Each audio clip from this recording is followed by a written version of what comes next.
नमस्ते। आज मेरे साथ फिर से डॉक्टर संदीप पांडे, प्रोफेसर संदीप पांडे।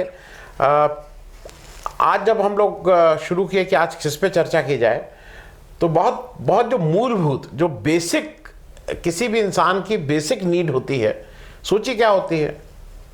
बात कर रहे हैं भूख की, बात कर रहे हैं रोटी की, बात कर रहे हैं भोजन की। तो ऐसा लगा कि इधर खास करके लखनऊ में जो जेठ महीना होता है, उसके हर मंगलवार को यहाँ बड़ा भंडारा लगता है, और इधर तो अब रोज ही भंडारा चल रहा है। उसकी अपनी एक समस्याएं हैं कि वो किस तरह से खा के, कैसे सड़क गंदी होती है, कैसे क्या होता है, कैसे लाउड स्पीकर बजते हैं, वो एक अलग बात है। लेकिन संदीप जी ने उस पर कुछ, इन्होंने उसको देखा और उस पर कुछ काम करना चाह रहे हैं और लोगों को मोबिलाइज कर रहे हैं कि कैसे वो लोग जो रोज शाम को बिना रोटी खाए जिनको सोना पड़ता है, क्योंकि देखिए अस्पताल में तो कहीं कहीं थोड़ी व्यवस्था है, कुछ लोग अस्पताल में जो तीमारदार, जो रोगी के साथ लोग रहते हैं, उनके तीमारदार, उनके लिए कहीं कहीं है, सब जगह नहीं। लेकिन एक बड़ी संख्या में ऐसे लोग हैं, और हर शहर में हैं, और हर गांव की तो छोड़िए, हर शहर में है, जिसको कहते हैं ना 2 जून की रोटी भी नहीं मिलती है। उस पे डॉक्टर साहब, इस जो, क्योंकि आपका भाई धर्म की बात भी हो जाए, भगवान का नाम भी हो जाए, और लोगों का पेट भी भर जाए, कैसे आप इसको देखते हैं? देखिए, चूँकि हम लोग ज़मीनी स्तर पे गरीब लोगों के लिए सरकारी योजनाओं के ठीक से क्रियान्वयन कराने को लेके कई अभियान चलाते हैं। जब राशन वितरण प्रणाली का क्रियान्वयन कराने का काम हम लोगों ने हाथ में लिया, ये बात है 2006 की। तब हरदोई ज़िले में ये स्थिति थी कि सिर्फ गरीबी रेखा के नीचे वाला जो कार्ड है, नहीं, गरीबी रेखा के नीचे नहीं, अंत्योदय वाला जो कार्ड है, उसका राशन 2-3 महीने में एक बार मिल जाता था। गरीबी रेखा के नीचे वाले का बिल्कुल नहीं मिलता था, और पैसा ज़्यादा लिया जाता था जितना लेना चाहिए, और मात्रा कम मिलती थी, यानी कि काफ़ी भ्रष्टाचार हो रहा था। और उस समय से हम लोग लगे, 11 दिन का धरना हुआ, राशन को कुछ गांव में बंटवाया गया दबाव डलवा के कोटेदारों के ऊपर। कोटेदार यानी कि जो गांव की जो राशन की दुकान है, जिसको उचित कीमत की दुकान उसका औपचारिक नाम है, तो वो जो चलाता है वो उसको कोटेदार कहते हैं। तो उसके ऊपर दबाव डलवा के कुछ जगह वितरण करवाया, और 50 से ज़्यादा कोटेदारों को निलंबित कराया गया जो भ्रष्टाचार में लिप्त थे।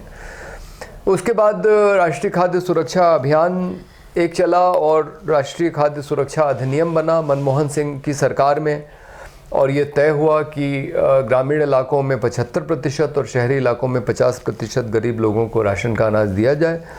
और फिर हमने देखा कि किस तरह से अर्थशास्त्रियों जैसे जॉन ड्रेस और जनता की मांग पे भारतीय जनता पार्टी की सरकार ने मुफ्त राशन भी महीने में एक बार देना शुरू किया। लेकिन दिक्कत यह है राशन की योजना के साथ कि एक तो उसमें भ्रष्टाचार अभी भी ख़त्म नहीं हुआ है, और कोरोना के समय हम लोगों ने बाराबंकी के एक कोटेदार को निलंबित कराया, और दूसरा यह है कि उसमें गुणवत्ता नहीं मिलती है। अभी भी आप अगर पता कर लीजिए कि जो नमक मिला है वो पत्थर के साथ मिला हुआ नमक है, वो खाया नहीं जा सकता। तो जो अच्छा सामान है वो या तो ख़रीदा नहीं जाता, या वो गोदाम से चलता है और रास्ते में बदल दिया जाता है, और लोगों तक बहुत घटिया सामान पहुंचता है, तो इसलिए वो लोगों के बहुत काम नहीं आता। इसलिए मैंने, जब प्रणब मुखर्जी साहब वित्त मंत्री थे और मुझे बजट पूर्व चर्चा के लिए बुलाया जाता था, तो मैंने एक बार ये सुझाव उनके सामने रखा था कि आप गुरुद्वारों की तरह हर एक धार्मिक स्थल पे आप लंगर की सेवा अनिवार्य कर दीजिए। बल्कि ये कर दीजिए कि अगर लंगर नहीं चलेगा तो धार्मिक स्थल भी नहीं चलेगा। अगर किसी को धार्मिक स्थल चलाना है तो वो लंगर चलाए। भाई, अगर धर्म मानव कल्याण का काम है तो गुरुद्वारे की तरह कम से कम आप कोई तो मानव कल्याण का काम कीजिए।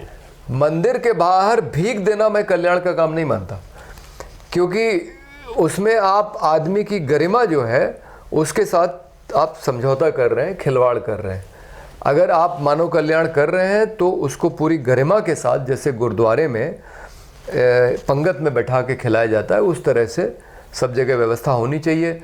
मैंने योगी आदित्यनाथ को भी एक पत्र दिया है 2019 में, जिसमें मैंने यही मांग की। तो उन्होंने कहा कि भाई इसको हम अनिवार्य नहीं कर सकते, ये स्वेच्छा से होना चाहिए।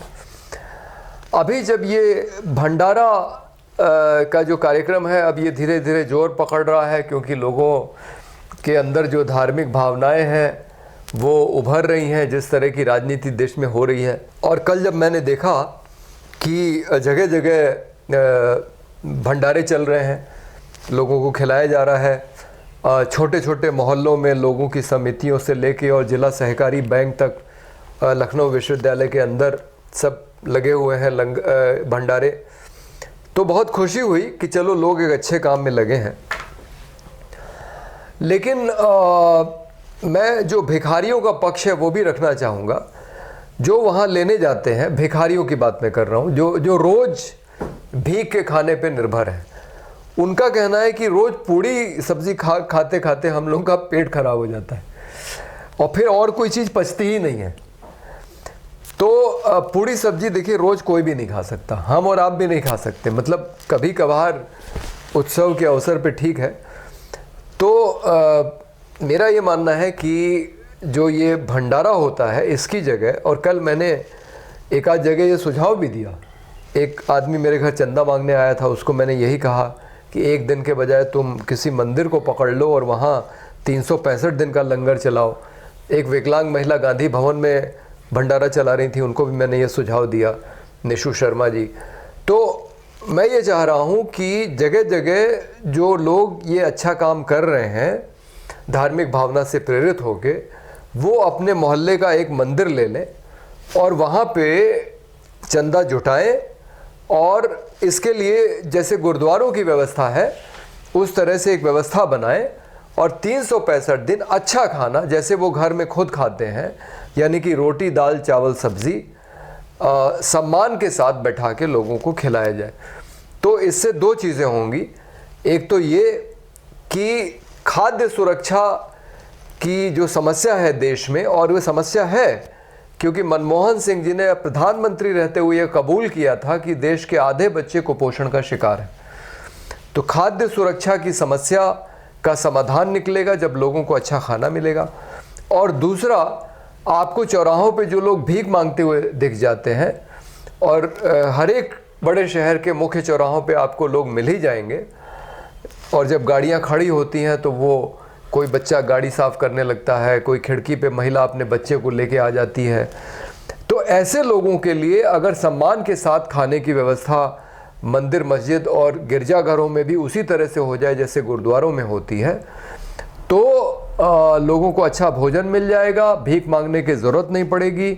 और ये बात हमने पहले भी आपके चैनल पे कही है, उसको फिर से दोहरा दें कि आपको कोई सरदार भिखारी नहीं मिलेगा, शायद इसी वजह से क्योंकि सिख समुदाय के अंदर सामाजिक सुरक्षा का इतना मजबूत व्यवस्था है कि किसी को भीख नहीं मांगनी पड़ती। वो गुरुद्वारे में जाएंगे, उनको भोजन मिल जाएगा, वहाँ वो रह भी सकते हैं, वहाँ नहाने धोने की शौचालय की व्यवस्था बढ़िया होती है। हम लोग कई बार पदयात्राओं में अपने पड़ाव इसीलिए जानबूझ के गुरुद्वारों में रखते हैं क्योंकि वहाँ पे बहुत अच्छी व्यवस्था मिल जाती है। तो बाकी धर्मों के लोग भी ऐसा करें तो ये स्थायी व्यवस्था होगी और इससे वाकई में मानव कल्याण होगा। नहीं तो भंडारे में देखिए समस्या ये होती है कि एक तो कल भंडारे इतने लगे थे कि जगह जगह ट्रैफिक जाम हो रहा था, लोग वो पत्तल या जो भी चीज़ है उसको वहीं पे सड़क पे फेंक देते हैं, गंदगी भी होती है। और एक ये तुरंता पुण्य कमाने वाला कार्यक्रम है।